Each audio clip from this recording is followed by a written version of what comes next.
This is part 3 of my recap on the Black Summoner.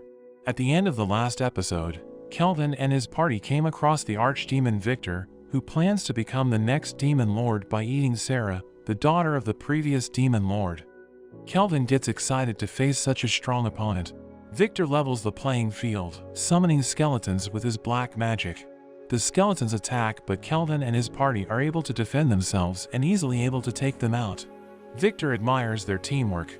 He punches the ground and creates a smoke screen, however Kelvin tracks him with his magic, predicting his next move. Victor attacks from underground, but Gerard blocks the hit thanks to Kelvin's warning. An arm tries to grab Kelvin, but he manages to dodge it. Victor overpowers Gerard and blasts him away. Victor continues to attack Kelvin with his arm and closes in on him. Kelvin calls for Clotho, who attaches itself on Victor's arm and begins to absorb his magic. While he is distracted, Kelvin casts his binding spell and seals one of Victor's arms. Victor tries to free himself, while Kelvin buffs Gerard's sword with his Vortex Edge spell. Victor tries to counterattack with his other arm, but Aphil emerges from stealth and fires a blazing arrow. Victor blocks the arrow, sacrificing his arm, and Gerard slashes and severs the other. Victor doesn't give up. He covers himself with a black smoke and begins to transform. The trio tries to attack before he completes his transformation, but they are too late. With his new form, Victor dashes to attack. Gerard manages to block him and even push him back. He continues his attack but gets knocked down by Victor. Aphil provides support with her arrows and Kelvin summons Clotho, who spews tons of cursed weapons down on him. All of Kelvin's failures from blacksmithing.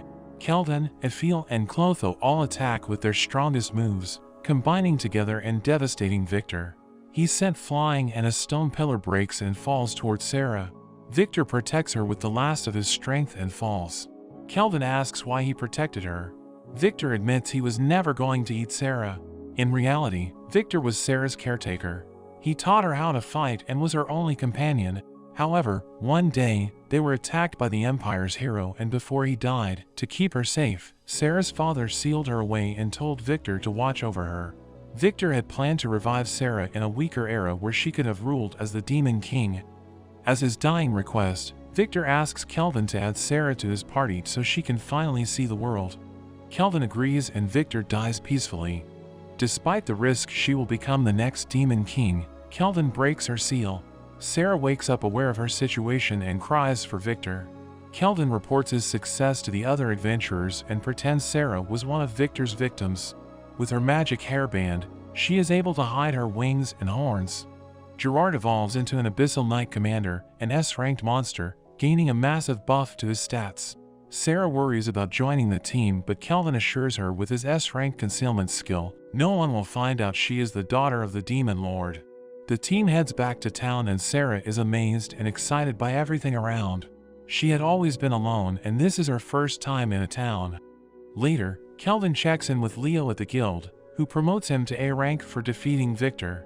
When he gets back to the inn, there is a surprise party to celebrate his promotion.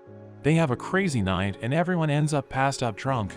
Outside, Sarah mourns for Victor, who was her only childhood companion.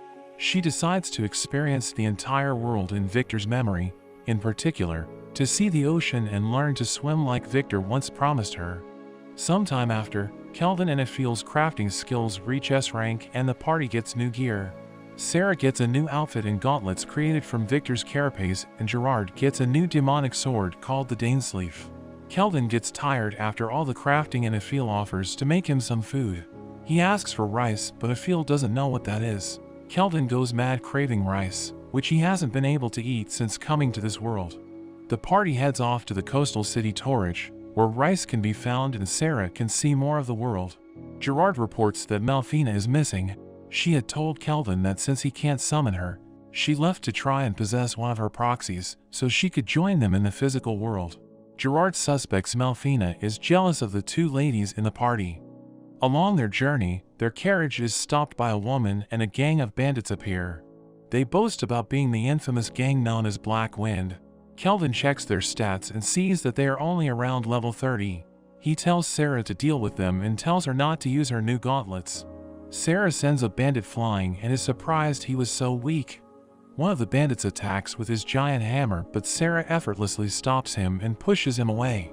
Sarah ties them all up, but the woman boasts about their boss who is level 70, causing Kelvin to be interested and interrogate her.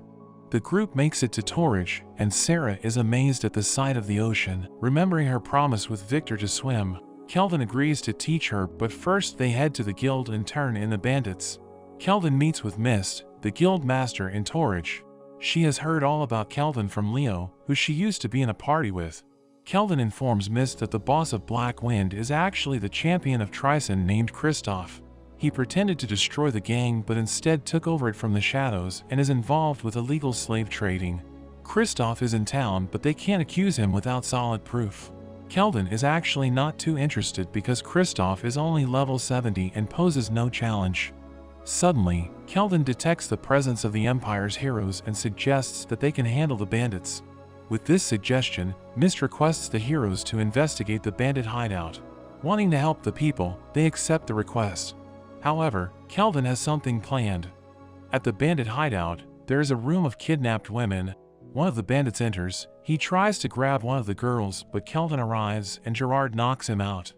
Meanwhile, Kristoff and his lieutenants discuss the loss of one of their squads. There is a knock at the door and Kelvin's party bursts in. Kristoff wants to get even for his friends. However, Kelvin is not there to fight them. He quickly ends things with Kristoff to prepare for the main event. The heroes arrive at the hideout. They find it strange that it's empty. They come across Clotho and try to fight it, but one of the slaves protect it, saying it belongs to their savior. They introduce themselves as the heroes of Doremus. Upon hearing this, all the slaves are relieved. One of the heroes is also a summoner and is able to talk to Clotho. He tells her he was left to protect the slaves. One of the slaves urged the heroes to help Kelvin with the bandits. The heroes rush on ahead and find the defeated Kristoff and his lieutenants on the floor, thinking that they were the adventurers who had saved the slaves. The heroes find Kelvin and his team pretending to be the true leaders of Black Wind. But that's where this video ends. Don't forget to like and subscribe. Thanks for watching and I'll see you next time.